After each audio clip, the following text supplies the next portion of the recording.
The Entrepreneur MBA podcast purpose is to help existing business owners grow their companies past the 10 million in revenue per year benchmark. Here is your host, Stephen Halasnik. Hello, everyone. My name is Stephen Halasnik. I'm co-founder of Financing Solutions, and Financing Solutions, the company that I'm co-founder of, provides very easy to set up lines of credit for small businesses. And I will be your host for today's Entrepreneur MBA podcast. This is as I've been for the past 350 episodes. If you're interested in learning more about a line of credit for your business, which I would highly recommend, I've always had a line of credit for my businesses. Please visit our website at fscreditline.com. That's FS as in Financing Solutions, creditline.com. If you go to there, you'll find some information, but you can also, within 2 minutes, fill out a simple application. We don't run a credit check on you, and you can see if you qualify. And if you don't, then we'll let you know why. So over the last 25 years, I've built 6 companies in the $5 million to $25 million revenue per year range, including 2 companies that have made the Inc. 500 fastest growing companies in the United States. I love learning from people with business experience. I always have. I think it's the critical part. And today I'm very excited to be speaking with Brad White from VARC Solutions. It's VARC Solutions. Yep. But before we get to Brad, I'll tell you about our sponsor. It's TMG, which stands for Technology Management Group. They are our experts in cybersecurity, and they've been doing that for over 30 years. So if you have a question about cybersecurity, if you can have some concerns about cybersecurity, if you have an issue, if you don't have a plan, then they might be a good company to call. They also have software that's involved too that might be helpful for you as well. And you can visit their website at cyberctrl.net. Again, cyberctrl.net. And if you haven't had an issue with cybersecurity, consider yourselves lucky. I know a number of years ago, we got hit really bad. And we got lucky that we had done backups. So don't wait till the last minute. So today, I'd like to welcome Brad. Brad is a seasoned executive business leader with 25 years of experience as a chief operations officer at VARC Solutions, VARC is an Intuit and Quickbase partner. His role is assisting owner Robin Hall with strategic business growth, direction, and team leadership. He is also a trusted consultant specializing in QuickBooks and Quickbase. And today we're going to be talking about, is QuickBooks the right solutions for your business? Brad, welcome to today's Entrepreneur MBA podcast. Absolutely. Thanks for having me. So, I never saw the name Quickbase. What does Quickbase do? So Quickbase is actually a cloud database program. It's probably most comparable to Salesforce.com, which everybody's heard of. I think of Quickbase as kind of like Microsoft Access in the cloud. It's basically a database program that you can build to spec to solve business problems, automate business processes, build anything from, a sales pipeline management tool to an inventory tracking tool to a commission management. I mean, you can imagine it. If it's a database, we can build it in Quickbase. Has it been around a while? It has. It's kind of crazy, but it's been around for over 15 years. It started out actually as an Intuit product. So Intuit, bought this company a long time ago. It was small. They built it out into a robust cloud enterprise level, solution. And then I think about 4 or 5 years ago, sold it off. So now it's a separate company. But yeah, most people have just never heard about it. But it's in that mid-market space. Mm-hmm. A lot more affordable than Salesforce, but very robust and capable. Gotcha. So let me ask you a curveball question right off the very beginning. What is QuickBooks not good at? In other words, what industries, what type of things is would you say, I don't think QuickBooks is the right solution for you? Great question. I'd say it's probably not the best solution in 2 big industries that I'm familiar with.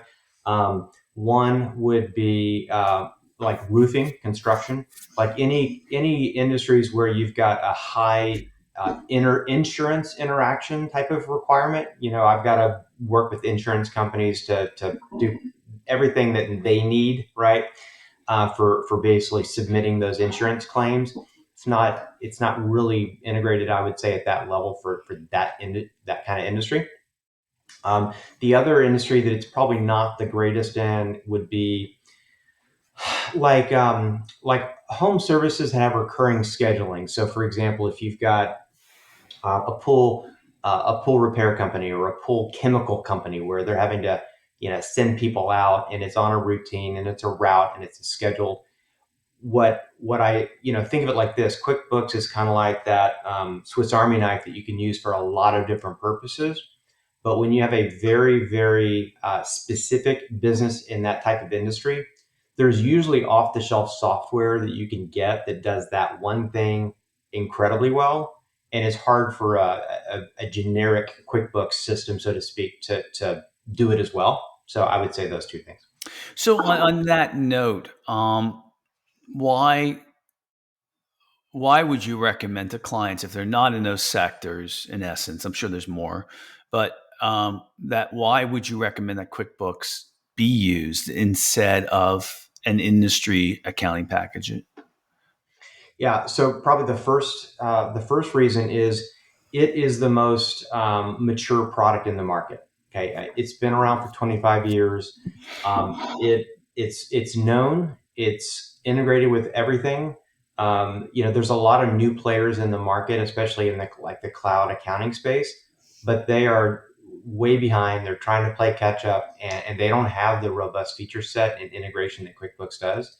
In the U.S. alone, historically, QuickBooks has had over an 80% market share. So it's used by everybody. If you're a small, medium-sized company, you're probably using QuickBooks. And you only start really outgrowing QuickBooks when you start getting into the, I don't know, 25, 50 million plus market. You're now looking at things like NetSuite. You're looking at Microsoft Dynamics. You're really growing beyond mid-market. And now you're going into enterprise. But if you're a small, medium-sized company or lower mid-market, it's the best. Now, I'll also just kind of give you a caveat on that, or just a disclaimer on that, in that there's QuickBooks Desktop and there's QuickBooks Online. So QuickBooks Desktop is where QuickBooks started, right? It's been around for 25 years. In the QuickBooks Enterprise Solutions product is incredibly robust. It can do advanced inventory, advanced reporting. It's very, very capable. But really, where things are going with Intuit as a company and a brand is they are really pushing QuickBooks Online. The QuickBooks Online product is good. It's not as good in many cases as the Enterprise Solutions product. So it's one of those where, even Intuit would tell you that it's good, but getting better, and they're continuing to build it out. So, when people call us and they're like, which one should I use? First off, things are going to the cloud. So we're going to suggest, hey, if the cloud product, if QuickBooks Online checks all the boxes, great, go with QuickBooks Online. But if you've got one of those very specific features that you need that may not be in QuickBooks Online, you've always got QuickBooks Desktop, and you can also do cloud hosting of that desktop product too. So you can still have access online, but those are the reasons for that. As a value-added reseller, that's what you guys are, right? Value-added reseller, is that true? So in other words, you consult. And what is the most obvious? What is the questions that you usually have to address the most after someone has QuickBooks? In other words, is what problems do people come to you the most with that they need help with? Yeah, so usually it's because the question we usually get the most is, can you help me clean it up? Okay, so let's face it, we're small businesses. We're trying to do things as inexpensively as possible, and so whether I'm a fence builder or an electrician or a home appliance repair guy, what have you, I'm trying to get my accounting done as cheaply as possible. That typically means my mom's doing it, my sister's cousin's doing it, my brother's says, my best friend's brother's mom's doing it, right? Not necessarily a formally trained accountant, not a formally trained bookkeeper. And so we usually get the call when things are messed up. They're getting ready to file taxes and it's a mess and they don't know what's going on. They can't rely on their numbers. And so they're really calling us saying, hey, can you help clean it up? Can you help get it caught up? And then make sure that we're, one, either doing it for them going forward or training and showing them how to do it right going forward. Wait, and as far as cleaning it up, what is the problems that they have most? Not assigning the right category?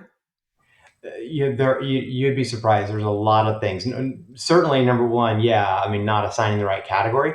Calling something an asset when it's really an expense, or what have you.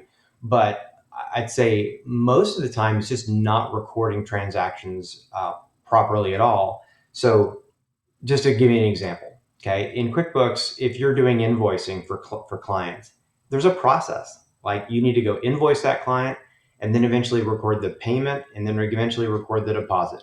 And all those things are linked together. And if you do them in the right order, it's great.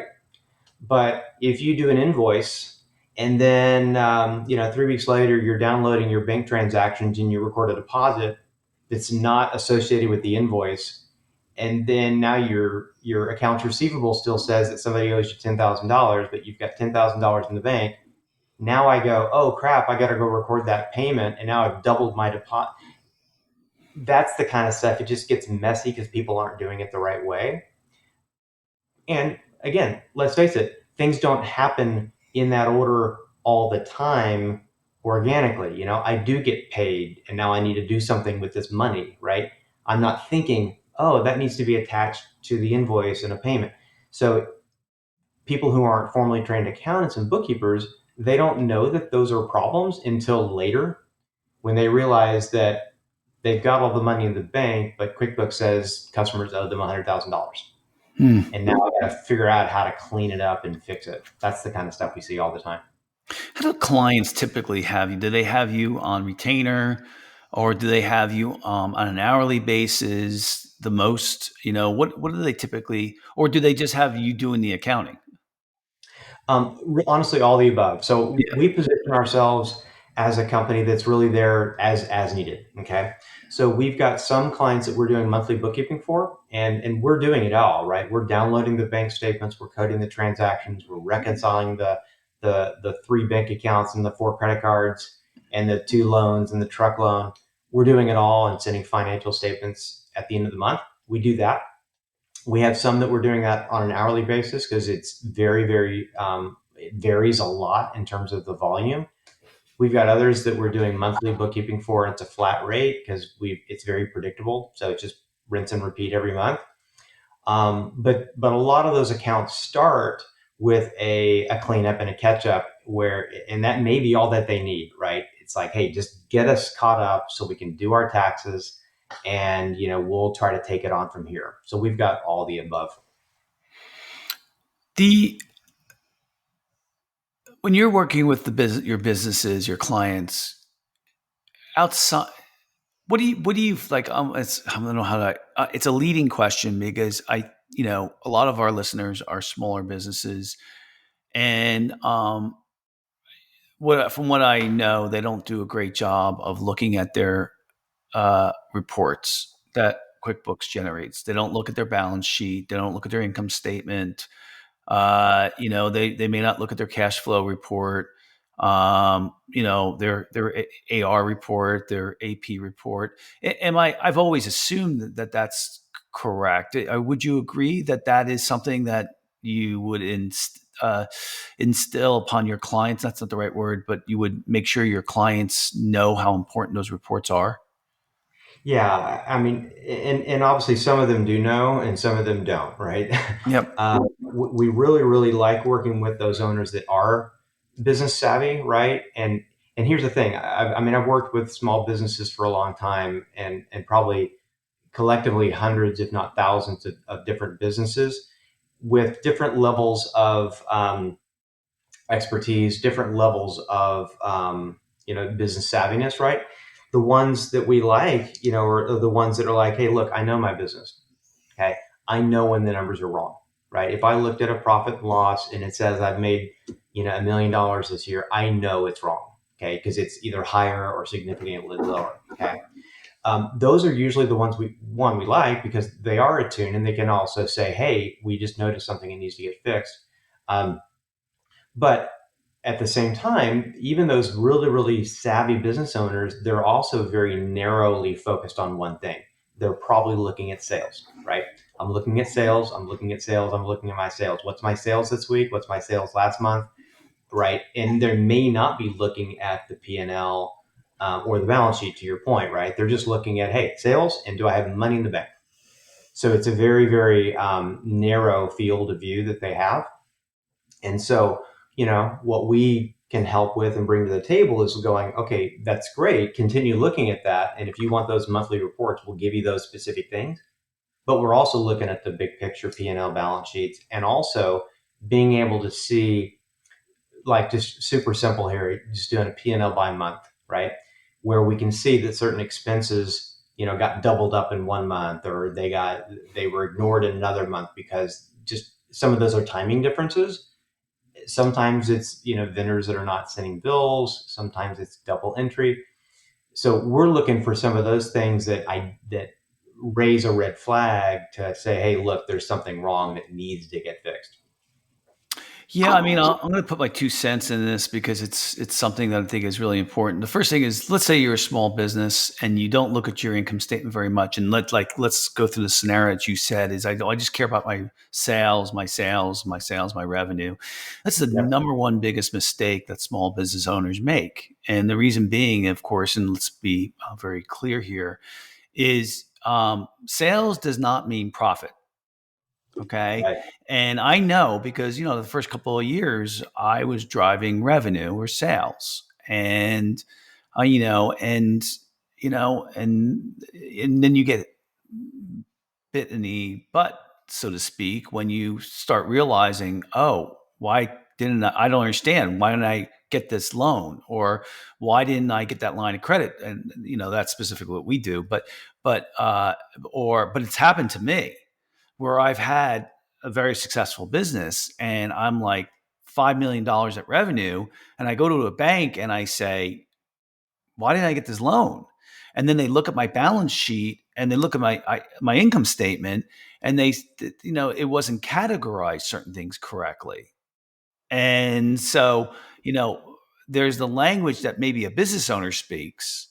And then there's a language that either a bank or let's give me some other things to motivate you guys to look at financial reports. Let's say you're about to sell your business, or not even about to sell. Say an opportunity presents itself, and you've been around for 20 years, and they want to see financials, and your financials look terrible. Okay, Right. so, and I'll give you a third scenario. What happens if you become incapacitated? All right. What happens then? Can somebody come in and help who's ever going to take over your business, your wife, your husband, your significant other, a family member? Can they pick up where you are because you're running what's the standardized accounting practices? And Right. let me tell you, if you think it can't happen to you, it happened to me. Okay, so where my wife passed away, and she was in charge of my bookkeeping. Now, luckily, she had her master's in accounting, but so things were pretty good. But she still had her way of doing things too. So Right. so there's a variety of different reasons. And the other one most important is that's the way to run a good business, right? Yeah. Well, can I add something to that concept or that thought? Please. So we're in a business growth mode, right? And so a couple different ways of growing a business is you go out and you get more sales. The other is to acquire businesses. So we've gone down that road and we've acquired a couple accounting practices or bookkeeping practices to add to our business. And so we're on the buyer side sometimes looking at another company's P&L and basically going, okay, you've shown consistent revenue, you've shown revenue growth, profit growth, that kind of stuff. You've got client agreements in place where we can kind of be pretty confident that recurring revenue is going to continue. And those are good examples of what we want to see. We've also been on the opposite side where we've been looking at a business and their income is very highly fluctuating. Right? They didn't have time to do invoicing for 6 months. And, they're so busy, right? They didn't have time to do invoicing for 6 months. Or they've had, family health things and the person that was doing it just wasn't able to do it. And so now we're coming in looking at the business going, yeah, you've got this 6 month black hole where we don't know what happened. Or, yeah, you had a lot of income, but it was that 1 month last year and hasn't been since. And that lowers the value that we're willing to pay for something because we can't predict it into the future. And so we've seen that, I mean, several times. And you got to have good books if you want to be able to eventually sell your business for what it's really worth. And it's also, it's a reflection of the business overall. You might think, oh, well, we have great sales, so that'll make up for it. But no, it doesn't. It shows a lack of a good running business. And let's go to this other area, which you mentioned. People who typically maybe are salesman type of owners, very good salespeople. They don't care about the details as much. I guess the recommendation I would say is go to Brad or go to Vark and just have them just say, hey, can you take care of my accounting for me and make sure I am doing the right things so that my business runs correctly. What will happen if you do that, the owner, is Brad or his group will tell you what you need to know, and they'll teach you. They'll teach you why is the balance sheet important? What are some of the items? What is this loan to officer category? Why is that a little scary? Okay. Do you know you have to pay taxes on that eventually?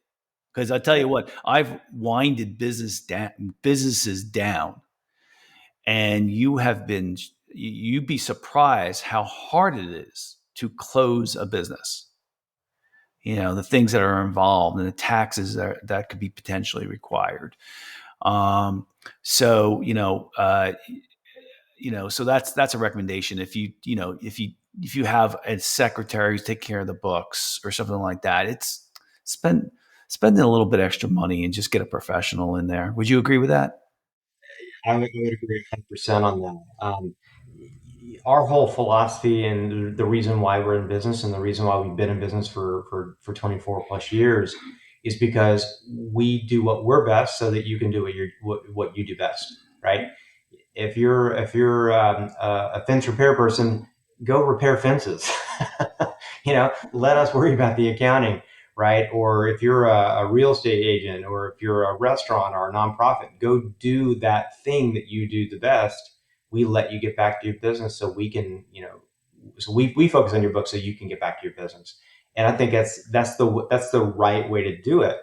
The other thing I'll kind of add to what you said too is that a lot of times I think as business owners, we want to hold on to stuff, because nobody else can do it as good as I can. I've been doing this forever. Nobody else can sell it as good as I can. Nobody can deliver the services as good as I am. But nobody's going to buy a business that you're required to be there forever. You've got to be able to build into the company, those systems and those processes. If I was the best salesperson in my company and I'm the owner, that's a problem. I need to hire, good people, train them on how to do, what I do. They may not ever be as good. They actually might even be better eventually, right? But I need to be, as an owner, be able to step away from that business in order to ultimately sell it, and and be able to go on to my next thing, or retire, or go take a vacation every once in a while. What about if someone says to you, we're using a different accounting package right now. We're not happy with it. We want to switch to QuickBooks. Mm-hmm. What are some things that you would say to that person? Well, first I would say, I mean, number one, that's good. If you're not happy with your accounting software, QuickBooks will probably do it pretty well. We can help. Okay, so we do those types of migrations. We migrate people from QuickBooks Desktop to QuickBooks Online, and those are different systems. They've got the same name, but they're very different. So QuickBooks Desktop to Online conversions we do. If somebody was migrating from like a Sage 50 or something like that to QuickBooks, we do those as well. What you kind of asked, like, what would I tell them? What I would tell them is be ready for a little bit of pain, be ready for a little bit of frustration, maybe even a lot of frustration, because those conversions are not always very clean, and it's no fault of anybody other than the fact that you've got different accounting packages, different features, different data formats, different ways of structuring the data, and neither one of them wants to make it super easy just to click a button and move off of your platform, right? So they don't necessarily make it easy to leave. But what we found is what we find all the time is people want to migrate. They want to keep the last 15 years of history in their file, and it's just not ever possible. Okay, if you're going from some other accounting product into QuickBooks, you're not going to be able to migrate and keep the last 15 years of your history. It's not going to happen. Everybody that we talk to wants it. It's just not reality, because the software programs are different. So what we typically do is we'll do a new company setup. We'll import lists, so we can export customer list, import customer list, export vendor list, import. And usually there's data cleanup that has to go along with that, because again, it's not a one for one. This is how it works in both systems. And then do journal entries to kind of get overall account balances in the system. We'll go in and kind of enter, like open transactions, like uncleared checks, unpaid bills, estimates that are still outstanding. We'll get some of those open transactions so that you can do the next step in QuickBooks. But you've got your old system if you want to reference the history, but don't try to get the history into QuickBooks. It's going to be painful, or it's going to be very, very expensive manual data entry to recreate. Best case scenario, you're going from something like QuickBooks Desktop to QuickBooks Online, and your file's not too big that it's not convertible. And you can go through a conversion process and have most of the stuff move over. But even in those that are the quote unquote easy conversions, there's usually a little bit of data cleanup that has to happen. So we try to advise clients to lower the expectations a little bit on what you're going to get. And it has nothing to do with us or our expertise. It just has to do with the fact that the software programs are different, and it's not a one for one, easy peasy, migration. So it's hard. What about if people are migrating from Quicken, which is more of a personal accounting package, but the Quicken has a module inside of it that's for small businesses. Have you seen an easy transition from Quicken to QuickBooks? Not really. And again, I'll disclaim that two different ways. So I use Quicken. Been using it forever for personal finance, right? And one of the things that Quicken does really, really well is it does 401k tracking. It does your investment tracking, your personal loans. It does that really, really exceptionally well. QuickBooks doesn't have that same functionality in terms of 401k, stock tracking and, realized gains and losses, unrealized. It doesn't have that type of functionality into it because that's personal finances, not business. Even the Quicken home and business that I'm somewhat familiar with, you can do some basic tracking like invoices and things like that. But I would say, as a recommendation, if anybody's using Quicken and they're thinking about, taking that data and going into QuickBooks, is leave Quicken where it is. Go create a new company file for QuickBooks, whether it's QuickBooks Desktop or QuickBooks Online. Set up the chart of accounts from scratch. Work with an accountant, CPA, to make sure that the starting numbers are good.